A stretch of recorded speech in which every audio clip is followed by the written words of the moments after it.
Recording is on.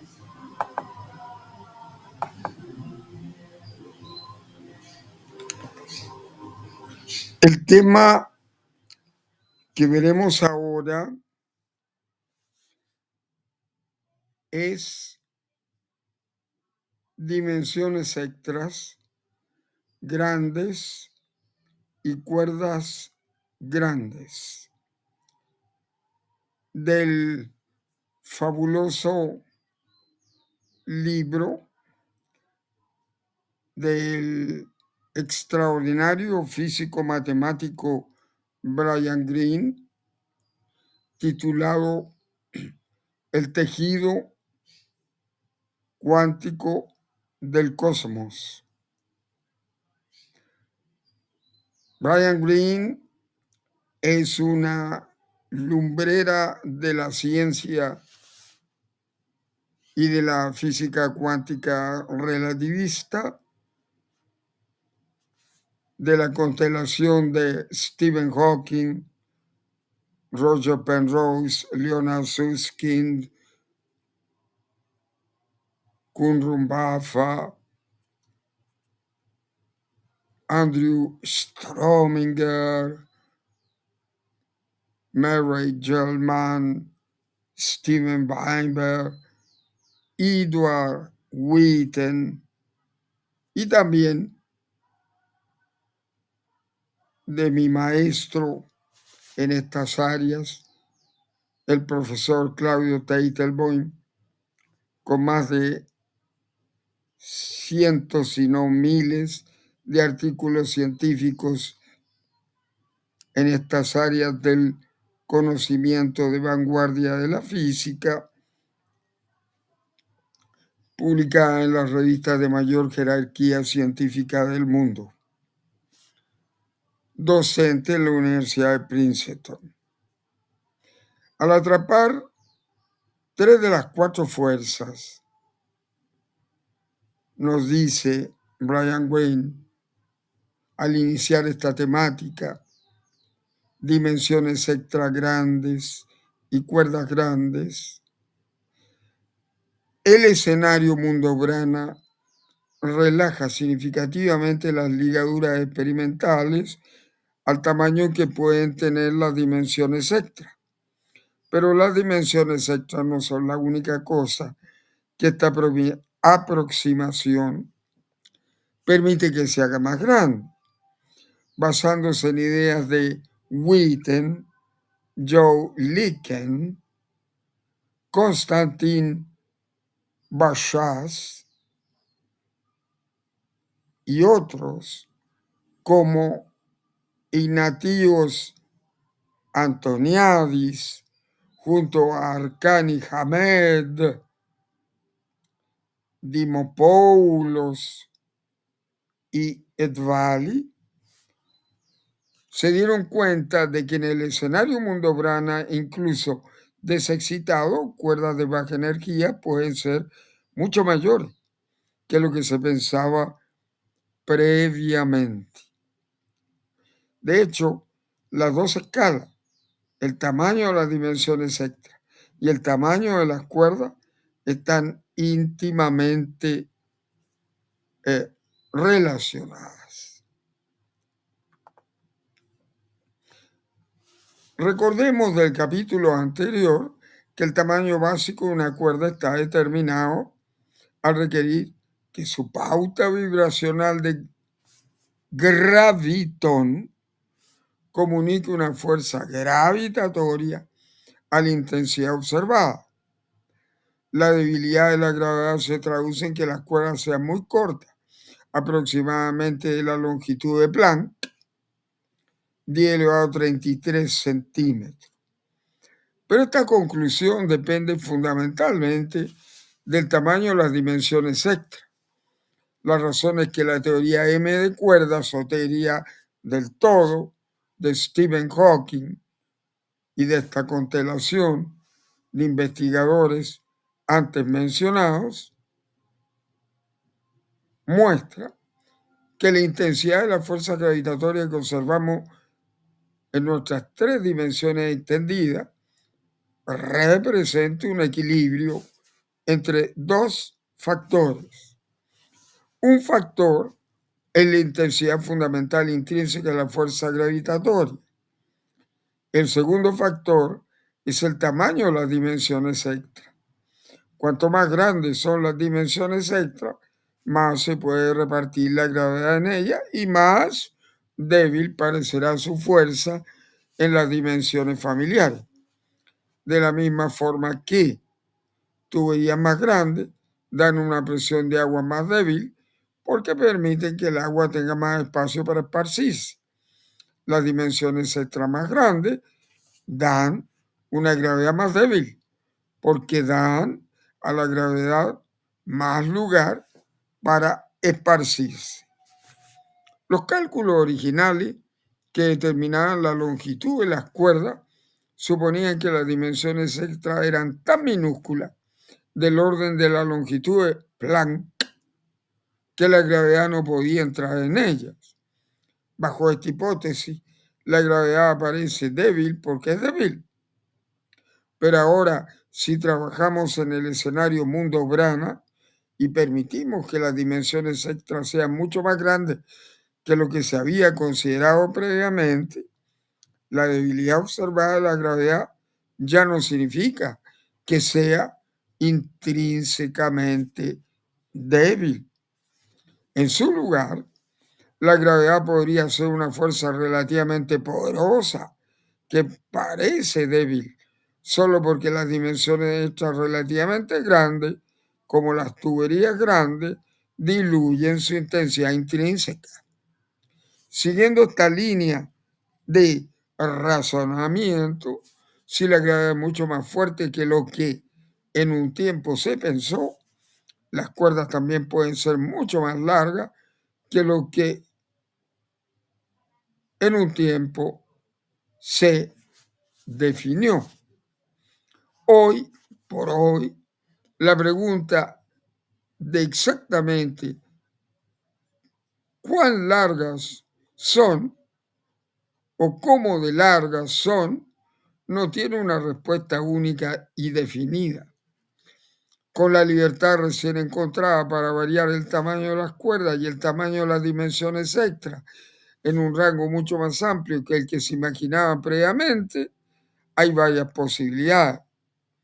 Dimopoulos y sus colaboradores han argumentado que los resultados experimentales existentes, procedentes tanto de la física de partículas como de la astrofísica, muestran que las cuerdas desexcitadas no pueden ser mayores que aproximadamente una trillonésima de metro, 10 elevado a menos 18 metros.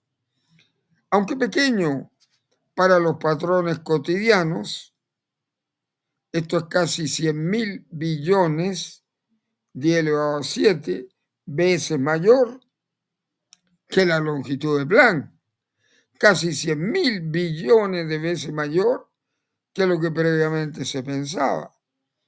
Como veremos ahora, eso sería suficientemente grande para señales de cuerda pudieran ser detectadas por la próxima generación de aceleradores de partículas.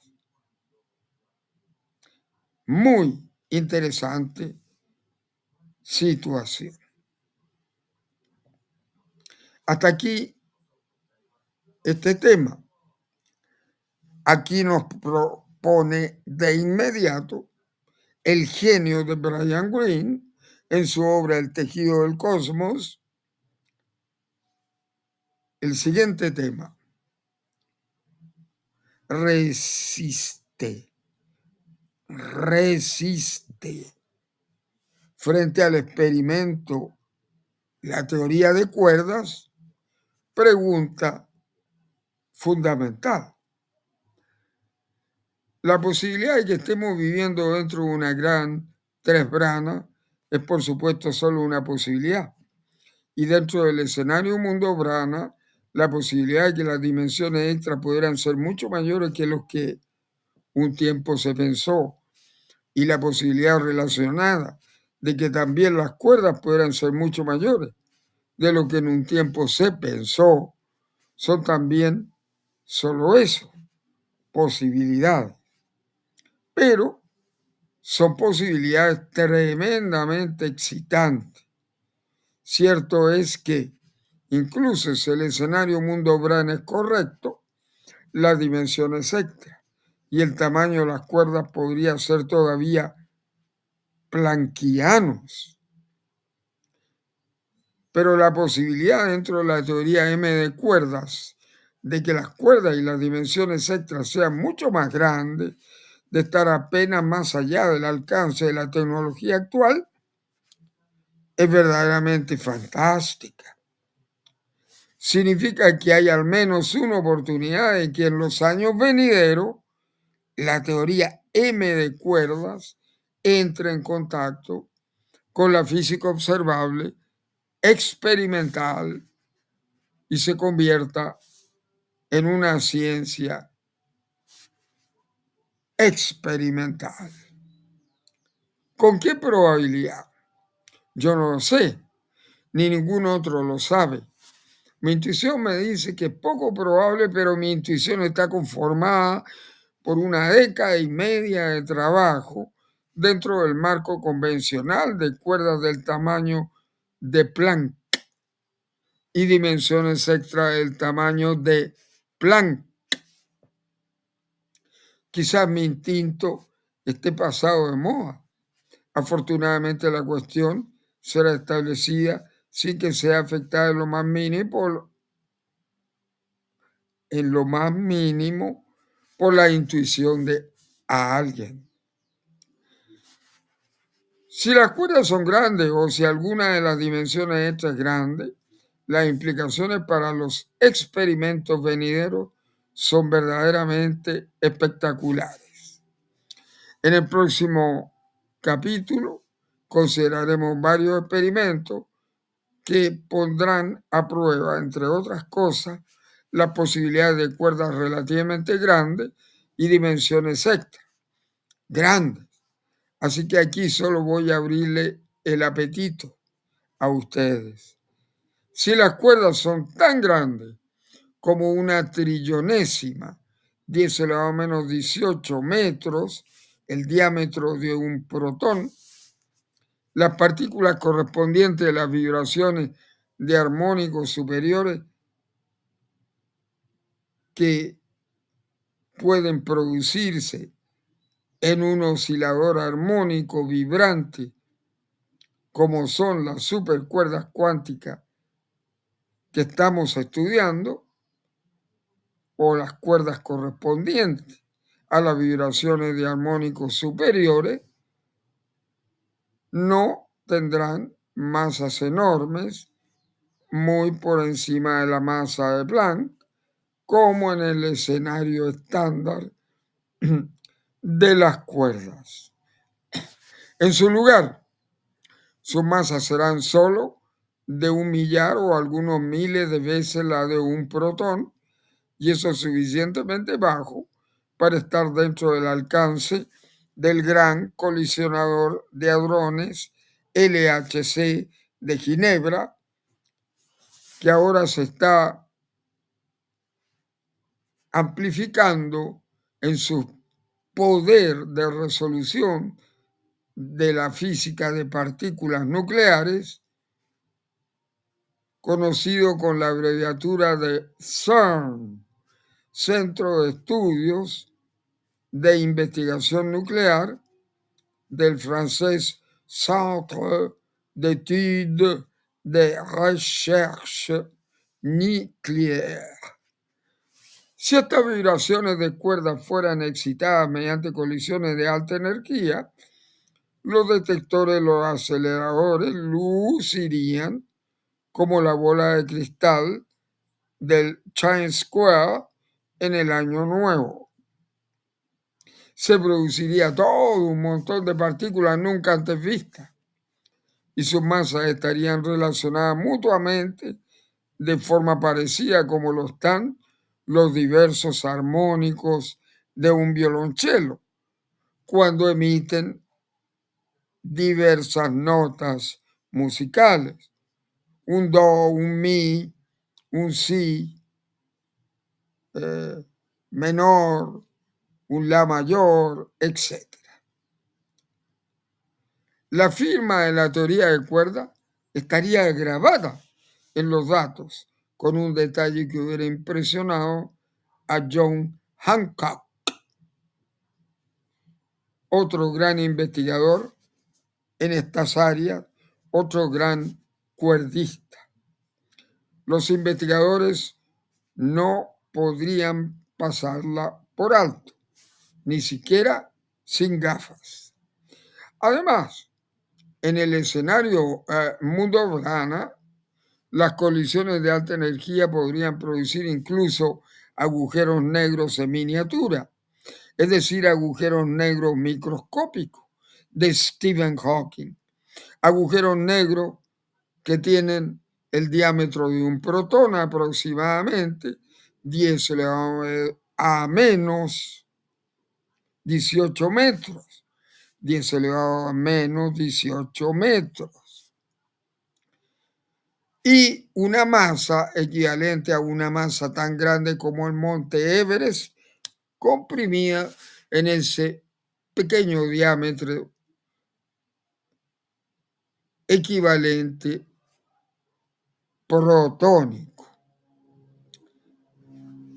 Aunque normalmente pensamos en los agujeros negros como estructuras gigantescas en el espacio profundo, en este caso estamos haciendo referencia a agujeros negros estelares, es decir, la última etapa de una estrella que explota en supernova de tipo 2 y genera un agujero negro estelar gigantesco o una estrella a neutrones o un pulsar.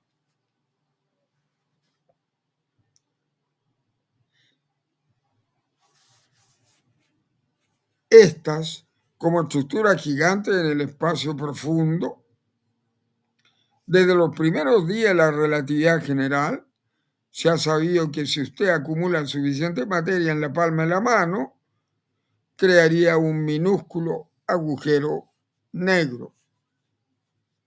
Esto no sucede porque nadie, ni ningún dispositivo mecánico, tiene un agarre siquiera remotamente fuerte para ejercer una fuerza de compresión suficiente como la que se podría hacer al comprimir la mano. En su lugar, el único mecanismo aceptado para la producción de agujeros negros implica la atracción gravitatoria de una estrella enormemente masiva que supera la presión gravitacional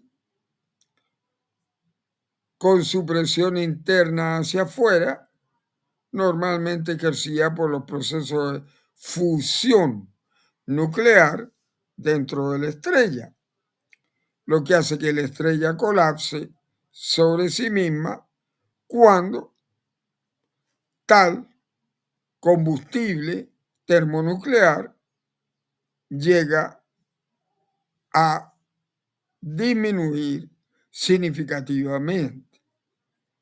Pero si la intensidad intrínseca de la gravedad en escalas pequeñas es mucho mayor que lo que antes se pensaba, se podrían producir minúsculos agujeros negros microscópicos de Hawking, característicos por evaporarse mediante la radiación de Hawking y formados probablemente en gran cantidad durante la época cosmológica de formación del universo del Big Bang, agujeros negros con una fuerza de compresión significativamente menor que lo que antes se creía.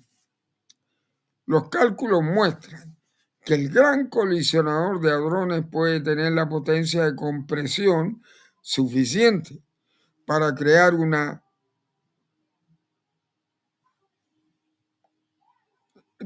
una copia, en cierto sentido, de agujeros negros microscópicos mediante colisiones de alta energía entre protones o entre protones y antiprotones. Los antiprotones son la antimateria de los protones, así como los neutrones tienen como antimateria los antineutrones, los quarks, los antiquarks.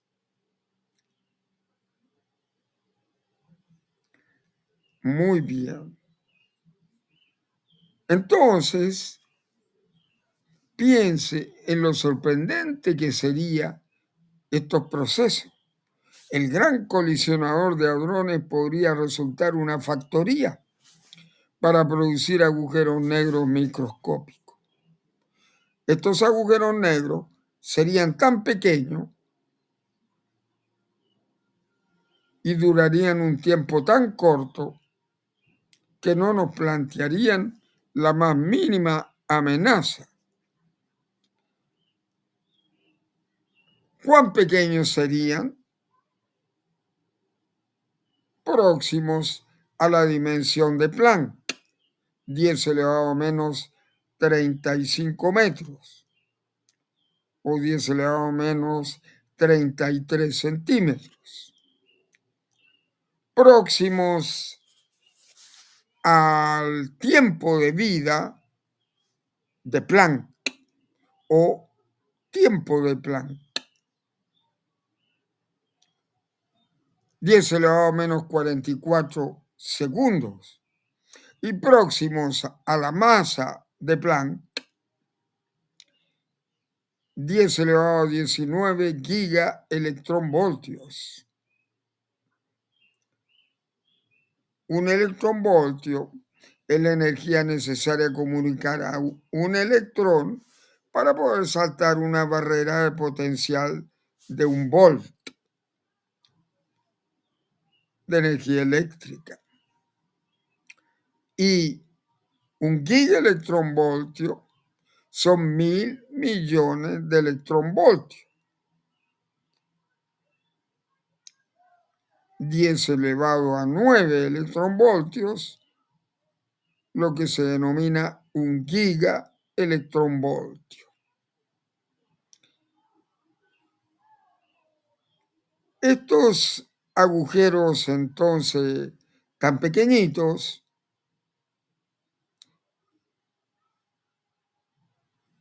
serían, como decíamos,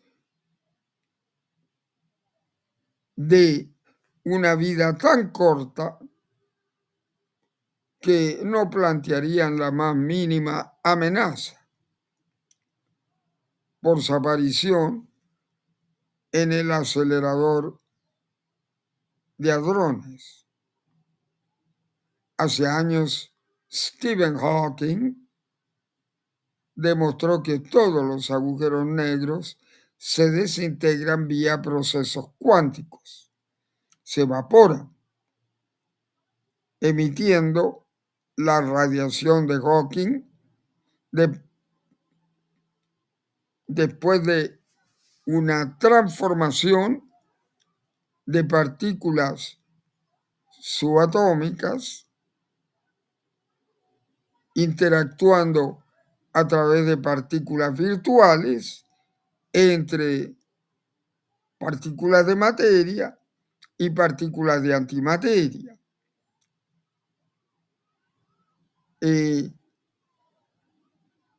Por ejemplo, electrones y antielectrones o positrones, o quarks y antiquarks. Ahora bien,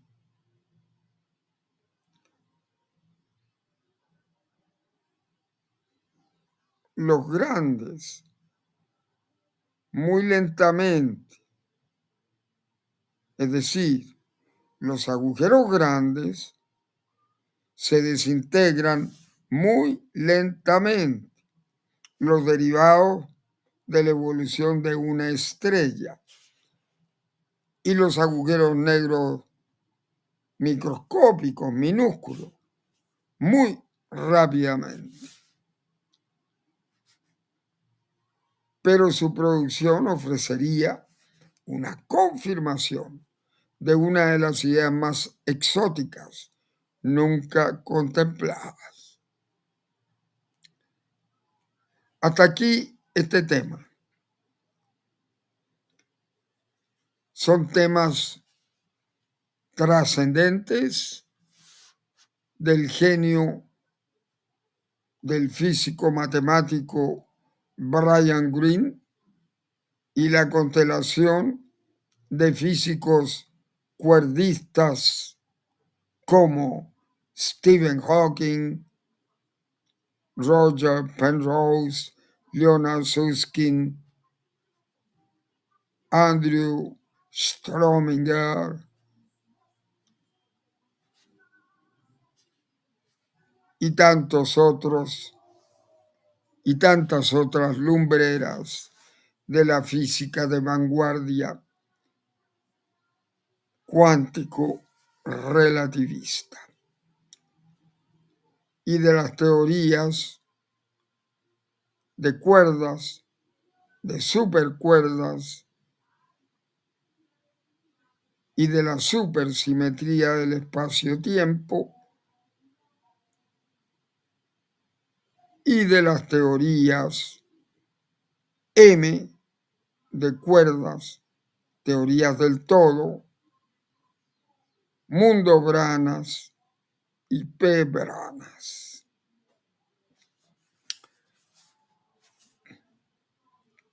Hasta aquí este tema.